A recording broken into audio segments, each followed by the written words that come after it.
आदमी देखता है बुढ़ापा स्वाभिमान के साथ, मान सम्मान के साथ मेरा कट जाएगा, मुझे किसी पर निर्भर नहीं रहना पड़ेगा। और इस वर्तमान युग में हम बुजुर्ग लोगों की हालत देख रहे हैं, वृद्धाश्रम की जो संख्या बढ़ती जा रही है वो इस बात का प्रमाण है कि बुजुर्गों के साथ अत्याचार हो रहा है। सेल्फिश इस जमाने में बहू बेटे बुजुर्गों को निकाल रहे हैं, आए दिन मुकदमे हो रहे हैं, आए दिन अखबार में पढ़ते हैं। इसलिए मेरी सरकार से ये दरख्वास्त है, सरकार से निवेदन है कि कर्मचारियों को उनके साथ न्याय करे, सरकार को भी फायदा होगा, यहाँ के कर्मचारियों को भी फायदा होगा और बुजुर्गों का सम्मान भी जिंदा रहेगा।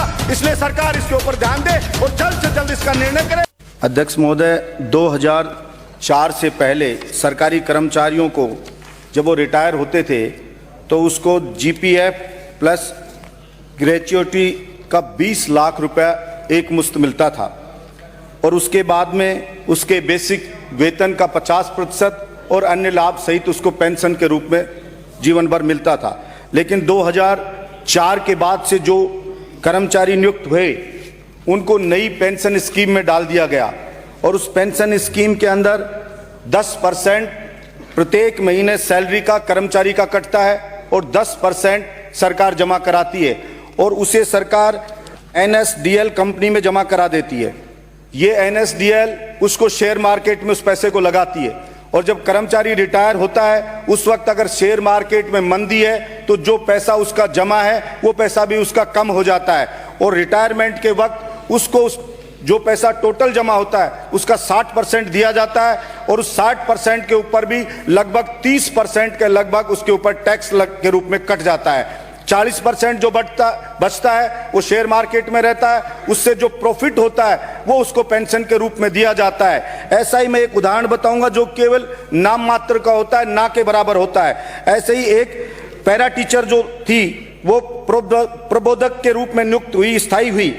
वो 60 साल उम्र होने पर जब 17 में रिटायर हुई उसके बाद से उसको पेंशन मिल रही है, लगभग 1000 रुपया महीने के लगभग मिल रही है, जो ना के बराबर एक गैस का सिलेंडर भी उसका आता नहीं है।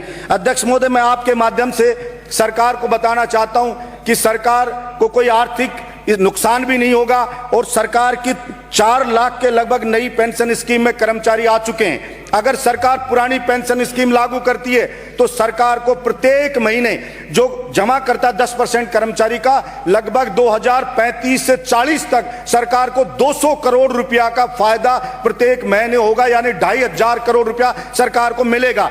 अध्यक्ष महोदय, मैं सिर्फ इतना कहना चाहता हूं, सरकारी नौकरी का चार्म इस बात के लिए था कि आदमी देखता है बुढ़ापा स्वाभिमान के साथ, मान सम्मान के साथ मेरा कट जाएगा, मुझे किसी पर निर्भर नहीं रहना पड़ेगा। और इस वर्तमान युग में हम बुजुर्ग लोगों की हालत देख रहे हैं, वृद्धाश्रम की जो संख्या बढ़ती जा रही है वो इस बात का प्रमाण है कि बुजुर्गों के साथ अत्याचार हो रहा है। सेल्फिश इस जमाने में बहू बेटे बुजुर्गों को निकाल रहे हैं, आए दिन मुकदमे हो रहे हैं, आए दिन अखबार में पढ़ते हैं। इसलिए मेरी सरकार से ये दरख्वास्त है, सरकार से निवेदन है कि सरकार स्कीम में डाले, उनके साथ न्याय करे, सरकार को भी फायदा होगा, यहाँ के कर्मचारियों को भी फायदा होगा और बुजुर्गों का सम्मान भी जिंदा रहेगा। इसलिए सरकार इसके ऊपर ध्यान दे और जल्द से जल्द इसका निर्णय करे। 1-2 स्टेट में ऐसा किया भी है, इसलिए मैं चाहता